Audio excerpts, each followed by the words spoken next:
Yeah, we started right in the beginning when you two guys, I guess it was, attended a show of Anthrax and Public Enemy. This was when you decided to form a band. Can you recall what this music did to you on that particular day? Why you liked it so much? You weren't with us. I think I went to that concert. Yeah, you weren't at that show. And a friend of mine, mutual friend of ours, and I, not Brad, went to that show. And I don't think we were thinking like, let's form a band. I just think we thought it was exciting, and it was, I just think it was ironic that this band ended up being what it was. That was the first concert I ever went to. Now, you still live in Agora Hills, right? That's where we met. Right. I used to live in the San Fernando Valley, further south, and when I first moved up to the Agora Hills area, it was more like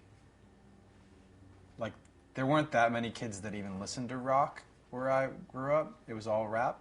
Mm-hmm. And so when I moved to Agora, it was like I was kind of being, when I met new people like Brad, it was kind of like it was my first time I ever listened to bought any real rock records. I mean, I had a couple, but not I had all rap records.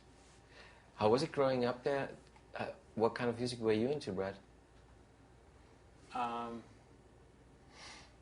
listened to a lot of styles of music when I was younger, mostly heavy metal. Favorite band? Probably Metallica. Uh-huh. But I listened to, as I got older, I started going into different phases, and I listened to a lot of alternative music like The Smiths and The Cure, and even like Bob Marley. You had a big Bob Marley phase. I still listen to a lot of Bob Marley. At home, I listen to Bob Marley. What did the A&R guy think when he heard your stuff for the first time? We were talking about this the other day. The first guy that we played it for was at I guess they'd be considered an independent. Would you say independent? I mean, they were a large independent label, though. And a friend of mine named Mark and I made a demo. And we were friends with Brad, but Brad didn't even play on the demo at that point. It was just the two of us. And we sent it out to this one guy because we had heard, he was the only guy we had ever heard of. And we got his, I don't even remember, I think his address, the company's address was on one of their records. And so we just sent it there, and he actually called us back. And about 3 days later, and set up a meeting. And we went in, and to make a long story short, he basically realized that we hadn't even started a band. We just made 4 songs and put them on a cassette. So he told us, this sounds good. Like, you guys should put together a band and play shows, and you have a long way to go, but it's a good start. So, I remember he was particularly impressed that I could make a professional sounding demo out of a cassette 4-track. That he thought we went to a real studio and recorded it, and when I told him that we made it literally in my closet, he was saying, "That's incredible. You should definitely go to a studio and record. If you can do this at your house, then I bet you can do some really, great recordings if you go into the studio." Uh-huh. At that point, the band didn't have a name yet? It wasn't until we brought in, we called Brad immediately because he was, he lived next door to Mark, and he was a friend of both of ours, and Brad could play guitar better than either of us, so that's how that started. And I mean, it's a kind of long and not too interesting story about how we got the rest of how we got Joe, who was just a friend of mine from school, college. Dave Phoenix was Brad's roommate. Rob was another friend from high school, and eventually Chester replaced Mark. Mark left, and Chester came in. Because, in the case of Chester coming in, he was just, we heard his, we sent our tape out, an instrumental, out to a bunch of different singers, and they would sing on it and send it back with their vocal, and Chester's was a real standout. But I remember when we did that we were still trying to, we're very slow to make a decision, and so we had him come out, and he literally had to like wait around for 3 days with us. Like he'd meet with us, and then we tried out other singers in front of him and stuff, which is really kind of rude. But at the same time, like it was so important to us to get the right singer, and he put up with it. I mean, we made him jump through hoops, and he showed that he was like that interested in the band. He stuck around for that many days to like watch other singers, and other singers we would sing with. We'd do a song and he'd sing, and another singer would come in to try out and hear him sing. And I remember one guy in particular, like literally just left. He was like, that if you guys don't choose that guy, you're crazy, because Chester was destroying it, and that other guy was just not very good. With Chester is like, in his mind, he's thinking like, yeah, I've been here for 3 days, so listen to the weird guy that just left, and like, let's do this already. I didn't know that story. Really. I had to fill in the gaps with Chester on that story recently, and we talked about that. I forgot all the little details.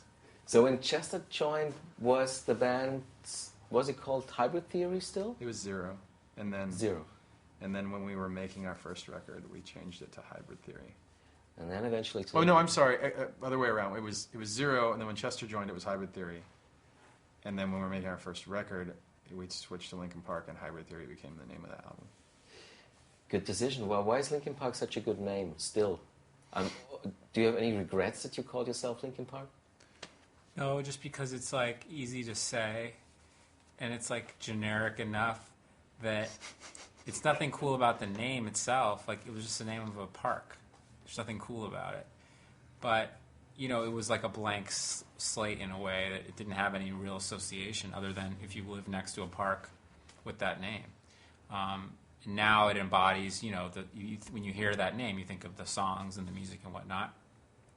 And if you hate our songs and our music, then you probably hate the name. And if you like our songs and music, you probably think it's a cool name. The smart thing about the name, isn't it like every major US city has a Linkin Park? And everybody thought you were like local guys? Yeah, I heard that rumor, but, you know, I don't know how much juice that really has. You know what I mean? Because, like... It's not that it wasn't true. You're just saying... It was definitely true that a lot of people thought we were local. But it's not true that that necessarily worked to our advantage. Yeah. It wasn't like we were these like marketing geniuses. Yeah, who, it like, all came comes up with down this to the thing. music. Like, you could try to make it about something else, but like, it doesn't matter how clever you are in how you position yourself. If your songs suck, then no one's gonna like your band. That's true.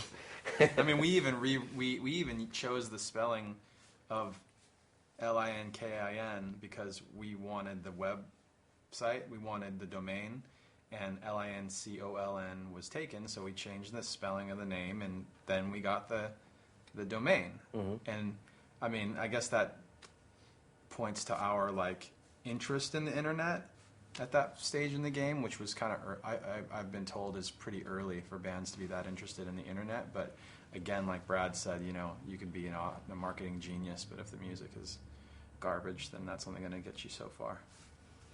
Obviously, there's people really appreciating your music. One of them is Jay-Z. When you were at this Public Enemy Anthrax show, could you ever dream of doing something with Jay-Z? Well, when I was a young kid, I mean, all my favorite records were, I mean, a lot of them were Def Jam records. They were like LL Cool J and specifically like Run DMC and Beastie Boys. I loved Public Enemy, and looking back at it now, it's weird that like having worked with Rick Rubin that I didn't completely geek out and like, you know, turn into like this fan and like just you know, destroy our working relationship, because I could have. I mean, he even let me, I remember on Minutes to Midnight, Rick let me use, like he lent me his 808 drum machine, and I was playing it, and I'm like, hey Rick, is this the same machine that you used on those records back in the day? And he's like, well, when I moved here from New York, I don't ever remember buying a new one, so I guess it's probably the same one that he used on all of those classic records. It's so old that you literally, the play button, you have to punch it. And he does. I have footage, like a video footage of him like hitting it like this to make it go. But I mean, that thing belongs in a museum, not in our studio. That was a real honor to be able to use that thing.